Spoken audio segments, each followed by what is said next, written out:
Aniya na ang mga dagkong balita sa Balitang Bisda karong Webes. Supply sa LPG sa nasud kutob na lang sa usa ka buwan matud sa Department of Energy. Duha ang naangol human magbangga ang motorsiklo ug multicab sa Negros Oriental. 15 anyos nga lalaki gidunggab sa iyang uyuan. Ug takas sa Talisay City gihinomdom sa mga talisaynon. Kini ang GMA Regional TV, Balitang Bisdak. Mayong hapon, ako si Cecil Kibod Castro. Gipirmahan na ni Presidente Bongbong Marcos Jr. ang balaod nga naghatag kaniya og gahom nga laslasan o kaha suspensuhon ang excise tax sa produktong petrolyo. Samtang nahurot-hurot na ang pondo sa LPG sa nasud. Atong sayran sa report ni Fem Ridumabo. Tungod sa balaod, mamahimo nang gamiton sa presidente ang emergency powers kung mahitabo mang moabot og $80 ang presyo sa matag baril sa Dubai crude oil. Sa sud sa usa ka buwan, 5 ngadto sa 10 pesos matag litro ang mamahimong makunhuran sa mga produktong petrolyo kung tantangon ang excise tax niini. Ug mamahimong ipatuman kini sud sa 3 ka buwan. Automatic nga ibalik ang pagpatuman sa excise tax kung muubos sa $80 matag baril ang krudo sud sa usa ka buwan. Mulungtad hangtod sa Disyembre 31 ang emergency power sa presidente sa paglaslas o kaha pagsuspinde sa excise tax. Samtang, gipaybaw usab sa Department of Energy nga nahurot-hurot na ang supply sa LPG o liquefied petroleum gas. One of our major problems now is LPG. So now we're starting to go around for the restaurants and beverages kasi maybe we can lower the consumption for a bit until we get the supply coming in. Base sa inventory sa miaging Marso 20 o sa daily average utilization, aduna pay igong supply sa mga produktong petrolyo sa nasod, sama sa gasoline ug diesel, apan ubos na kaayo ang supply sa LPG. In terms sa international standard po, sa IEA, 30 days po ang suggestion ng International Energy Association. In fact, all our products are above that. Ngayon, ang hindi lang LPG. Nabalaka si Senador J.V. Ejercito sa maong kalambuan. So nasa requirement pa tayo during normal times. But now that it's abnormal times, ang problema natin dito, Mr. Chair, yung po, bawa, sa Strait of Hormuz, hindi makapasok. So yung restocking o yung resupply of fuel, how do we consider that? Okay. Nakiglambigit na noon ang DOE sa ubang mga nasod nga mamahimong maangkatan sa Pilipinas og mga supply sa produktong petrolyo. We have been assured by the next delivery, but that's assuming that the things stay the same, stay the same next month. But if things escalate and prolong, then we have to address that all over again. Uban ni Clans Gabuti no Rod Prado, Femari Dumabok, Balitang Bisdak. Misa sa ilang alert status ang kapulisan taliwa ning posibleng pagpahigayon og transport strike ug sa nagsingabot usab nga pagtimaan sa Semana Santa. Ang detalye ni Nico Sereno. Subay sa kamanduan gikan sa regional office, gipaubos sa full alert status ang mga police station sugod karong adlaw. Pasabot sa Mandaue City Police tungod kini sa posibleng pagpahigayon og picket o transport strike. Matod sa ilang tigpamaba, gimonitor lang hinuon nila ang sitwasyon sa syudad. Ang Mandaue City Police Office karon kay full alert ang ato ang status. So mo na ato ang gyapon gi-maximize ang deployment sa atong mga personnel more on na as sa field right now. Samtang makonsidera nga lahos na ang full alert status declaration sa pagsugod na unya sa Semana Santa. Bantayanan sa PNP ang mga lugar nga sagad dagsaon ning panahuna. Labi na ang mga simbahan tungod sa lain-laing religious activities. Amo kay identified na na napolo ka mga simbahan nga nangayo sa po sila upuan kanang assistance from the PNP na mahatagan sa puro security, which is the part po sa PNP na naman na siya traditional naman na ang mani nga celebration. So naana sad pud tay kuan naanay template sad pud ba nga usaon na to. Nico Sereno, Balitang Bisdak. Kritikal ang kahimtang sa rider ug sa iyahang backrider human mubangga ang motorsiklo nga ilang gisakyan sa multicab sa National Highway sa barangay Hilocon, lungsod sa San Jose sa Negros Oriental. Gidala sa Negros Oriental Provincial Hospital sa Dumaguete City ang duha tungod sa grabing kadaot nga ilang nahiaguman. Sa investigasyon, gingong gikan sa Pamplona ang motorsiklo ug mopaingon unta sa Sibulan. Apan pag-abot sa likuunon nga bahin sa kalsada, milahos ang motorsiklo ug mibangga sa luyong bahin sa multicab nga naghunong lang daplin sa kalsada. Sa katusog sa impact, nalabay ang backrider samtang ang rider napasok sa kilid nga bahin sa multicab dayon nahagsa sa yuta. Diha-diha dayon gihatod sa mga saksi ang duha nga walay mga panimuot. Gisusi pa sa San Jose Municipal Police Station kung unsa ka kusog ang dagan sa motorsiklo ug kung nakainom ba ang rider sa wala pa mahitabo ang insidente. Ang duha mga mulupyo sa barangay Kalikanan sa lungsod sa Pamplona.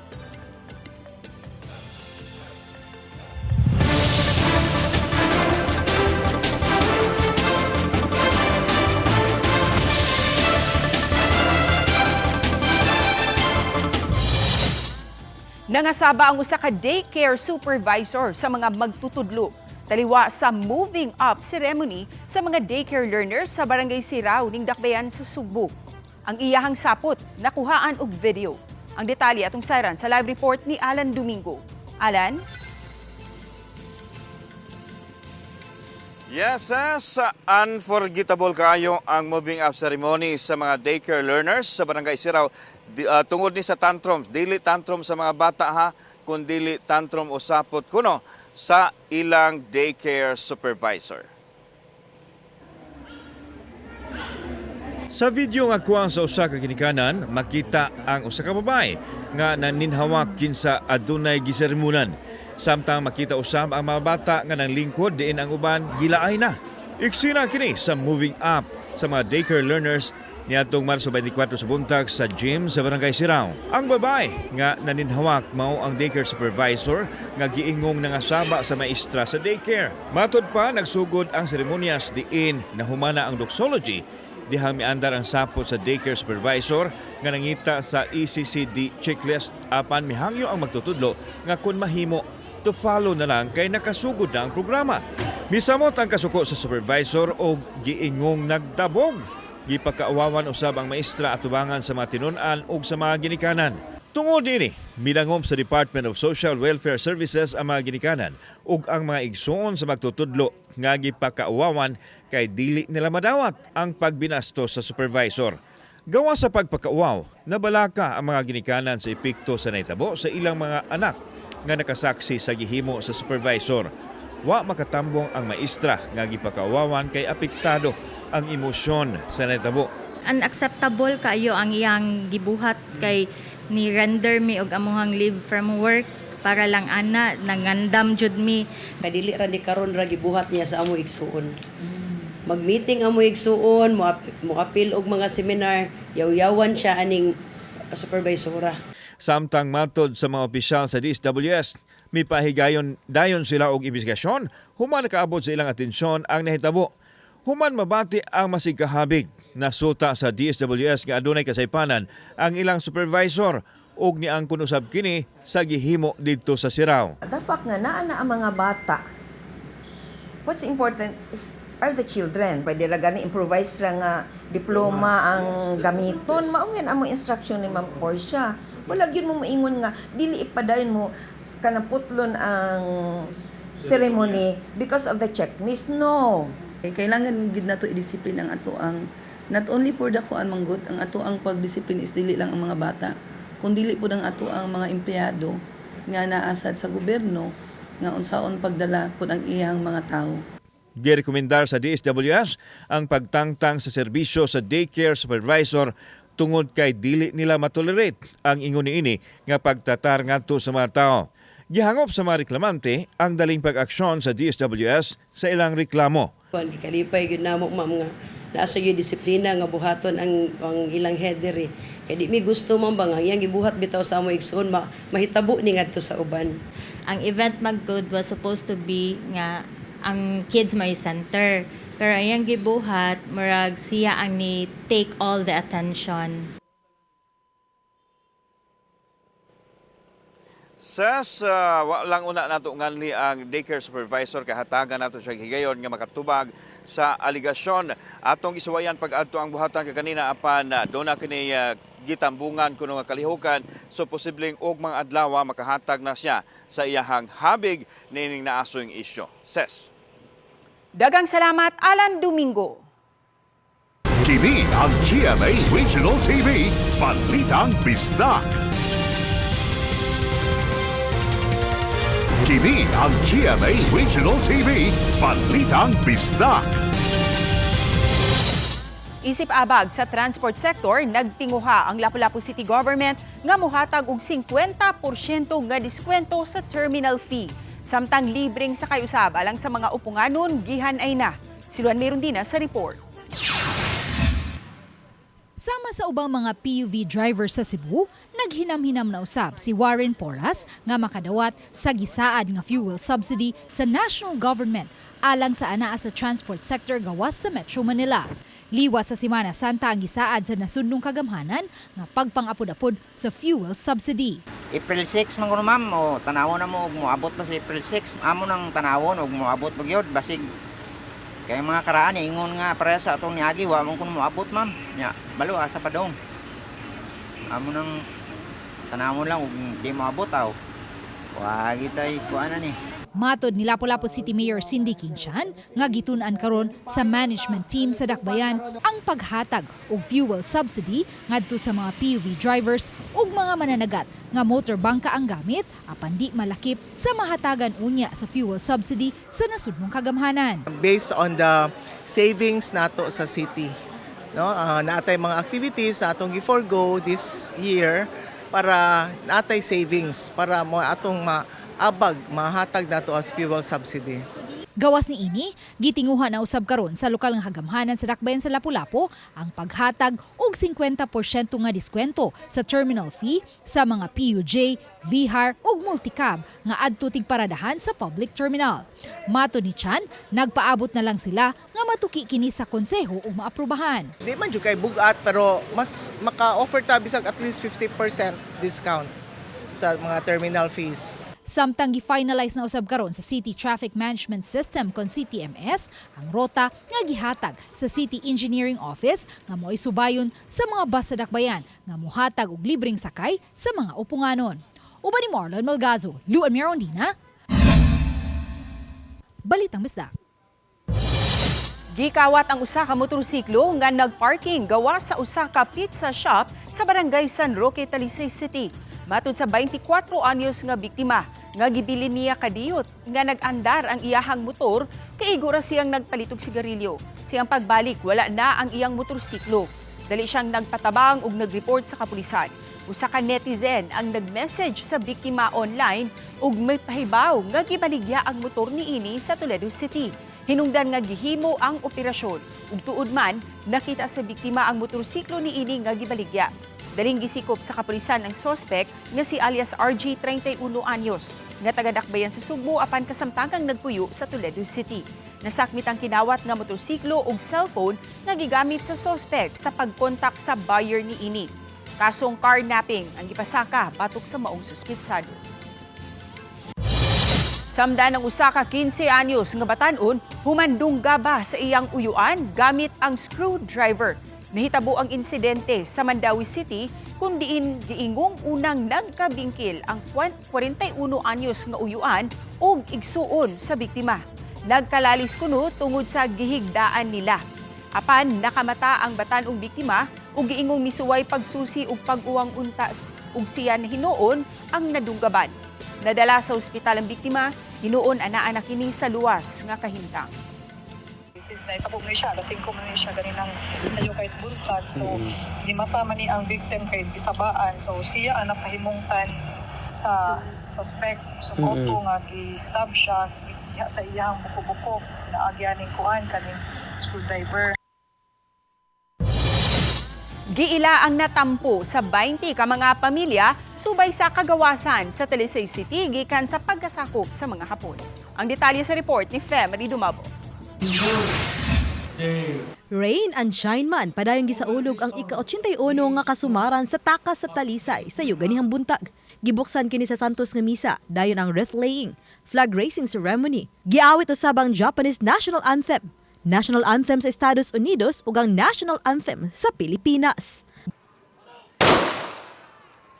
Gisunod usab dayon ang 21 gun salute ug ang offering of flowers. Gawa sa mga opisyal sa Talisay City, mitambong usab ang mga konsul sa Japan ug sa Estados Unidos ug si Cebu Governor Pambari 4. Mitambong usab ang kasundaluhan, kapulisan, BFP ug uban pang mga ahensya sa gobyerno ug ang mga sakop sa Veterans Federation of the Philippines nga may usa sa mga gipasidunggan sa kasaulugan. Sa iyang mensahe, gimbug-atan ni Talisay City Mayor Samsam Gulyas ang uban pang mga Talisaynon nga dakong nakatampo aron maangkon ang kaugalingnan sa mga Talisaynon. Subay niini gitahasan sa mayor ang historian sa Talisay City ug sa Talisay City Tourism Office sa pag-ila sa mga nahibiling kabanay. Din lakip sila sa gipasidunggan atol sa kalihukan. We take for granted all these freedoms and we always have to be reminded every single year why we have this. And remember other families who helped Talisay and liberate Cebu during the war. And we are being tribute to these 20 families now. These families were behind the scenes. They weren't as acknowledged as they were as the Cuatro Aliños. But right now, they will be acknowledged. They were sergeants, they were corporals, they were generals, they were mayors. We can all be modern day heroes if we focus our energies to battle against sinister forces that blocks our march towards progress and development. We have to free ourselves and we have to liberate ourselves from this anger in social media nga naa karon. Kaya after all, kita mga Cebuanos, we are known to be peace-loving and kind-loving people. Because the true meaning of freedom is not just something we celebrate, it is something we protect, we live out, and we pass on. Samtang gimugatan usab sa mga konsul sa Japan ug Amerika nga ang kaniadto magkaaway ang karon nagtinabangay uban sa Talisay City Government aron dungan nga palumbuon ang ilang lugar ug ang mga tawo. The enduring friendship between the Philippines and Japan stands as proof even the most difficult chapter in history can lead to lasting cooperation and goodwill, as witnessed here today. Our commitment to peace, harmony, and continued development. May the lessons of history guide us toward deeper cooperation and a stable, flourishing future for our three countries. Gitapos ang programa sa symbolic releasing of doves. Uban ni Godfrey Relien ug Rod Prado, Femari Dumabok. Balitang Bisdak. Kini ang GMA Regional TV, Balitang Bisdak.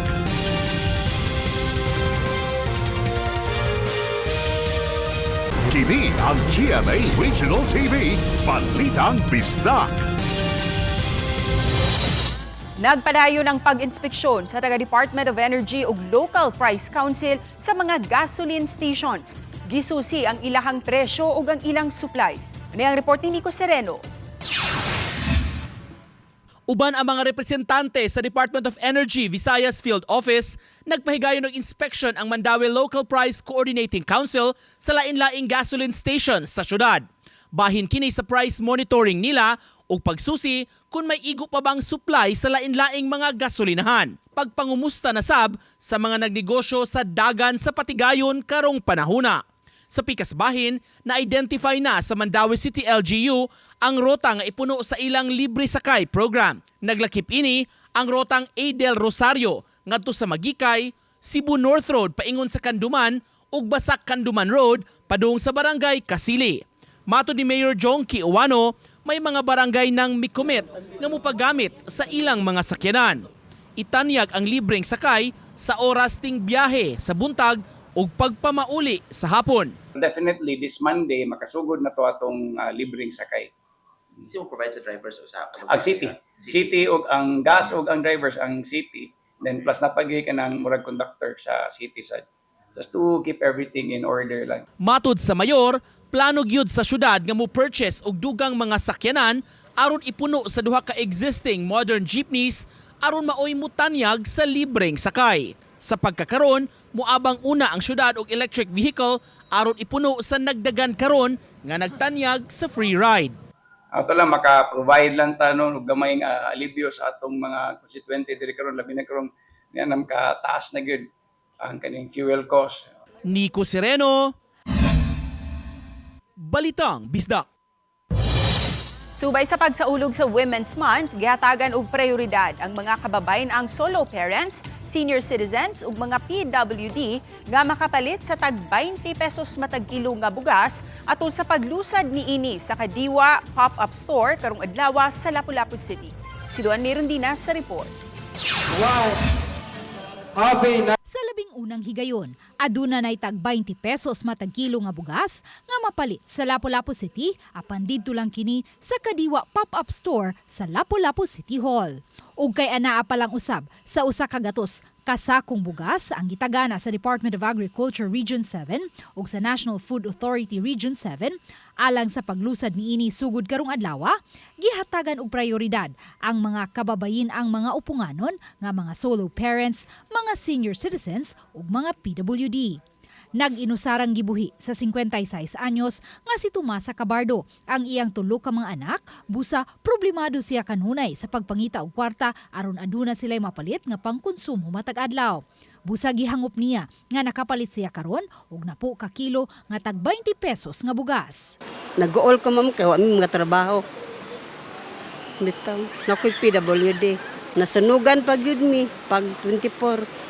Gipasabot sa Assistant Regional Director sa NFA 7, Heriel Humagbas, nga padayon sila karong nakig-alayon sa ubang mga rehiyon aron makakuha og dugang supply sa bugas alang dinhi sa Cebu. Walay kaugalingong rice fields ang Sugbo, busa nagsalig lang kini sa supply gikan sa ubang rehiyon. Ngayon pong April, meron po tayong incoming stocks coming from Region 4. But currently, we have stocks coming from Region 10, 12, and as well as Region 6. So kasi po ang Cebu at ang Region 7 ay dependent po sa ibang regions. Samtang matod sa Department of Agriculture Region 7, tag 33 pesos ang orihinal nga presyo sa maong bugas apan gi-subsidize sa Food Terminal Incorporated. Ang 13 pesos ni ini karong tuiga itandi sa miaging tuig nga ang lokal nga kagamhanan ang ni-subsidize ni ini. Samtang gipahibaw usab ni Mayor Cindy Kinchan nga adunay 75 million pesos nga madawat ang Lapu-Lapu City gikan sa kauluhan nga mamahimong gamiton unya sa dakbayan alang sa rice subsidy sa mga upunganon. Diri sa atoa, we are fortunate na natay umaabot pa na 75 million para na sa rice subsidy o karon tungod sa atong gisagubang na energy crisis, pwede po kuno ihatag na as fuel subsidy. No, we are just waiting for the guidelines from DBM o kanus apod na i-download. Ang tag 20 pesos matag kilong bugas mapalit lang kutob ugma sa Kadiwa Pop-Up Store sa Dakbayan. Wala pay tataong petsa nga mahatag ang DA ug NFA 7 kun kanus ana usab ang sunod nga supply sa tag 20 pesos nga bugas sa Lapu-Lapu City. Uban ni Marlon Malgazo, Luan Merondina, Balitang Bisdak. Nakalas ang usa ka 71 anyos nga lola nga wala makagawas dihang nasunog ang panimay niini sa Sitio Alegre, Barangay Bulacau sa Dakbayan sa Talisay. Pasado alas 11 kaginihang buntag. Matod ni Fire Officer Juan Jerome Dulauta sa Talisay City Fire Station, nadawat nila ang alarma sa sunog alas 11 sa buntag ug giisa dayon kini sa first alarm hangtod nga miabot sa third alarm. Matud pa nagsugod ang kayo sa usa ka abandonadong panimay nga usahay mabantayan nga may magtukaw-tukaw ug usahay magsiga ang suga. Padayon pa ang investigasyon sa hinungdan sa maong sunog. Ang namatay usa ka bedridden nga pasyente ug wala na kini madala pagawas dihang nasunog na ang ilang panimay. Gideklarar nga fire out alas 12:02 sa udto. Gibana-bana sa kabumbiruhan nga dili mo minus 20 ka mga panimay ang naugdaw sa maong sunog. Gibana-bana usab nga moabot sa 400,000 pesos ang danyos nga gibilin.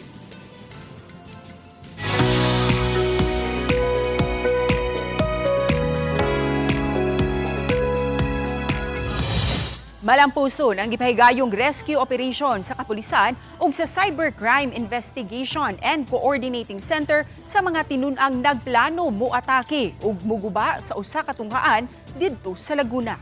Ani ang report. Narescue na sa kapulisan og sa mga opisyal sa CICC niadtong Pebrero sa wala pa nila mahimo ang datang plano sa mga tinunan. Na-recruit matod sila pinagi sa online game nga sagad giduwa sa mga bata. They recruited the children on Roblox, tapos dinala sa messaging platform. Doon binagsak yung mga videos indoctrinating them, tsaka convincing them to commit terroristic acts. Matod sa kapulisan, na-expose ang mga tinunan sa gitawag nga nihilistic violence online o ang grabing kabayolente, destructive behavior tungod sa mga online games nga mohatod sa kabatan-unan sa pagsalikway na sa unsa may makaayos sa katilingban. Sa mga nahitabo karon, ang ngayon lang nga manginlabot na ang kagamhanan. Tungod niini, gitun-an sa Cybercrime Investigation and Coordinating Center o CICC ang pagdili na sa hingpit sa video game nga Roblox nga maduwa dinhi sa nasod. Gilagway sa CICC nga mamahimo usab kining gamiton alang sa gitawag nilang sexual predation, grooming ug exploitation sa mga minor de edad. Gihatagan og higayon sa CICC ang tagduma sa Roblox ug duha ka semana nga makiglambigit kanila. And we're getting yung mga feedback sa mga magulang.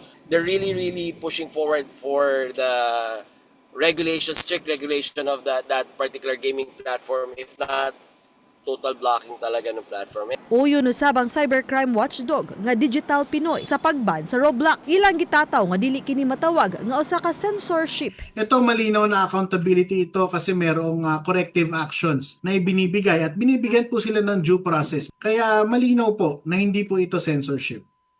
Gisuwayan pa sa pagkuha sa GMA News ang habig sa Roblox company.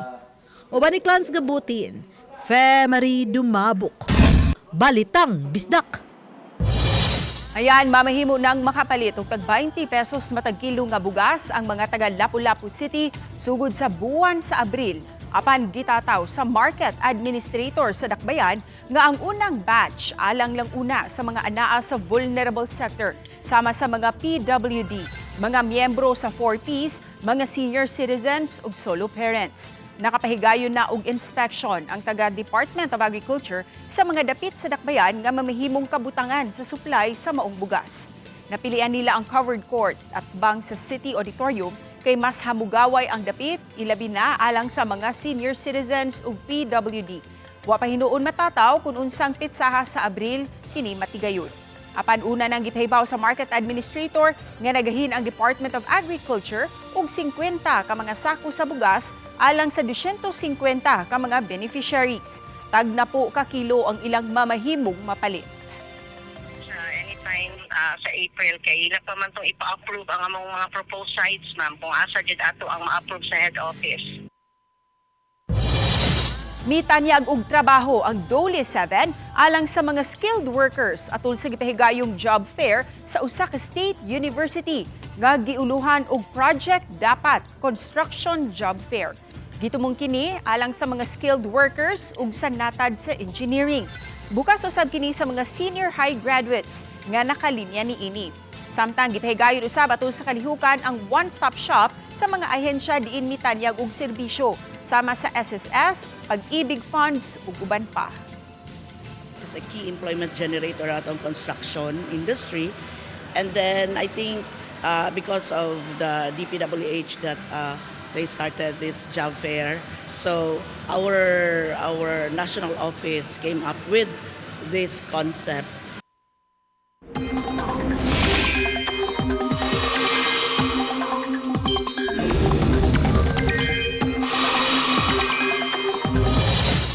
Hapit na magsugod ang panahon sa ting-init. Apan posibleng masinati ang grabing kainit sa daghang mga lugar sa nasod. Tungod gihapon kini sa easterlies o ang init nga hangin nga gikan sa kadagatan sa Pasipiko. Apektado niini ang tanang lugar sa nasod. Apan taliwa sa kainit sa panahon, posible gihapong uwanon ang ubang lugar sa nasod.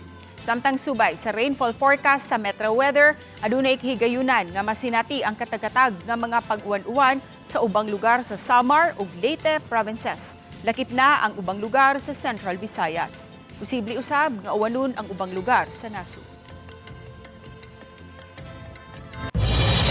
Adunay igong kasakyan ang mga pasahero nga mobiyahe panahon sa Semana Santa, taliwasan na sinating krisis karon mugna sa nagpadayong pagtaas sa presyo sa lana.